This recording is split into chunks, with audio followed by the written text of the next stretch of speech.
Сайн байцгаана уу Монгол харваа сонирхогчдоо. Алтан оюу байна.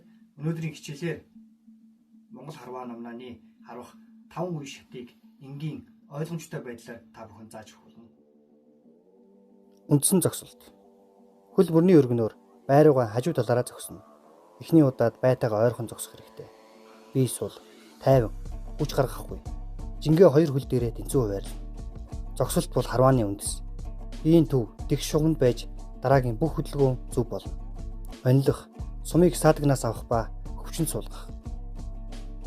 Саадагнаас сумыг зөөлөн авч, нум барьсан гарт сумыг хавсарч олж ирнэ.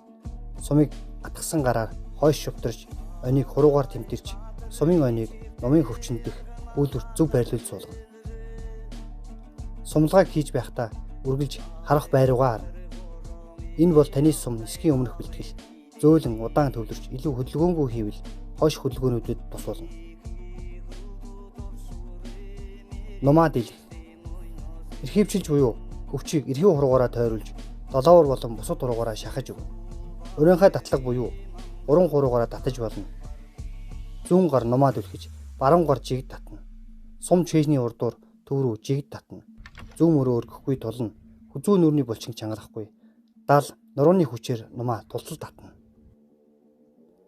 Нумаа татахдаа зөв булчин ажилуулах нь хүч шаардахгүй, доктортой нумаа дийлэх шалтгаан болдог. Хараалах, сэтгэлийн төвлөрөл, чиглэлээ олох. Монгол харваанд хараалах нь овоо хараа, тэмдэг, зурлаг шагааж биш, мэдрэмжээр чиглүүлдэг. Харвах байгаа хоёр нүдэрээ зөөлөн ширтнэ. Сумны замыг төсөөлж, байтай холбогдох сэтгэлийн төвлөрөл үүсгэнэ. Амьсгалаа чигд тайван барина. Олон харвсны дараа булчинд санах ой бүрдэнэ. Хит чангарах биш, тайван төвлөрөх нь хараалахын гол үндэс. Сумаа сэтгэлийн хурдтай нийцүүлэн нисгэнэ. Задаргаа. Татсан хүчээ саадгүй зөөлөн тавина. Баруун гар арагш чөлөөтэй хөдлөх нь Монгол харвааны онцгой шинж. Үүнийг задаргаа гэж нэрлэдэг. Нум барьсан зүүн гар урагшаа доктортой чиглэнэ. Задаргаа нь хүчээр бус зөөлөн тэлэл дээр үүссэн чөлөө тавилт юм. Цэвэрхэн задаргаа нь оновчтой харвааны үндэс болно. Харвааны үндсэн зогсолт. Сумаа онилох, дийлэх, хараалах, задаргаа гэсэн үндсэн 5 шатыг та бүхэн өнөөдөр суралцлаа. Эдгээр 5 алхмыг тасралтгүй нэгэн урсгал хөдөлгөөн болгож байж Монгол гаруул харвааны арга барил болно. Олон нарийн арга барилуудыг хүн харуулж хичээлж байх үедээ суралцдаг учраас та зүгээр л харуулж ирэхлээрэй.